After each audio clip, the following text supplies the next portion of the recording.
সুপ্রিয় দর্শক শ্রোতা, আমরা আজ আপনাদেরকে দেখাবো গ্রাম বাংলার অপরূপ সৌন্দর্য।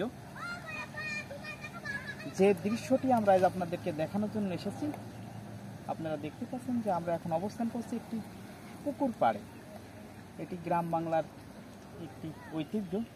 পুকুরে অনেকেই গোসল করছে, আর পুকুরে আছে পর্যাপ্ত পরিমাণ মাছ। আর এজন্যই বলা হয় বাংলাদেশ মাছে ভাতে বাঙালি। অসংখ্য পুকুর, অসংখ্য নদীমাতৃক বাংলাদেশ। এখন অনেক নদীতেই সেই রকম পর্যাপ্ত মাছ পাওয়া যাচ্ছে না, তাই কৃত্রিমভাবে মাছ চাষ হচ্ছে এই ধরনের পুকুরে। দেখতে পাচ্ছেন বৃহৎ একটি পুকুর। আমরা পুকুরের চারিপাশ পরিদর্শন করে পুকুরটা দেখেছি, খুবই চমৎকার। চার সাইডে আছে কলার গাছ এবং কলার বেশ বাম্পার ফলন হয়েছে। আমরা এই কলা চাষি ভাইয়ের সাথে কথা বলে জানতে পেরেছি যে কলার যথেষ্ট তার যে লাভবান একটি ফসল। এই ফসলটি সে ফ্রি পাচ্ছে। পুকুরের চারিপাশে যে পাড় দিয়ে আছে, পাড়ের উপরে 3 সারি করে কলা গাছ লাগানো আছে। এই 3 সারি কলা গাছ থেকে তিনি প্রত্যেকটি কলা গাছ থেকে এক কাঠ করে কলা পেয়েছে।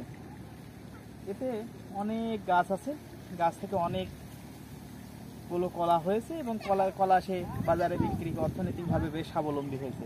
এছাড়াও পুকুরে রয়েছে পর্যাপ্ত পরিমাণ মাছ। শুধু এক জাতের মাছ নয়, এখানে বিভিন্ন প্রজাতির মাছ আছে।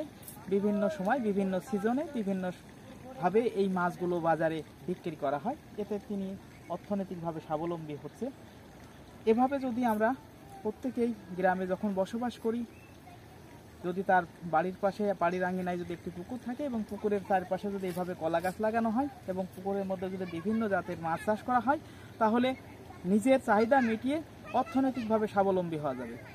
এই প্রত্যাশা গ্রামের প্রত্যেকটা লোকের মধ্যেই থাকা উচিত।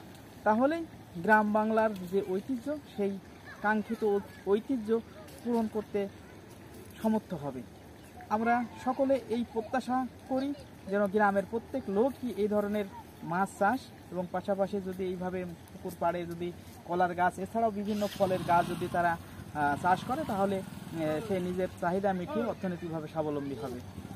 ধন্যবাদ দর্শক শ্রোতা, আমরা আজকের মতো এখানেই সমাপ্ত করছি। আল্লাহ হাফেজ।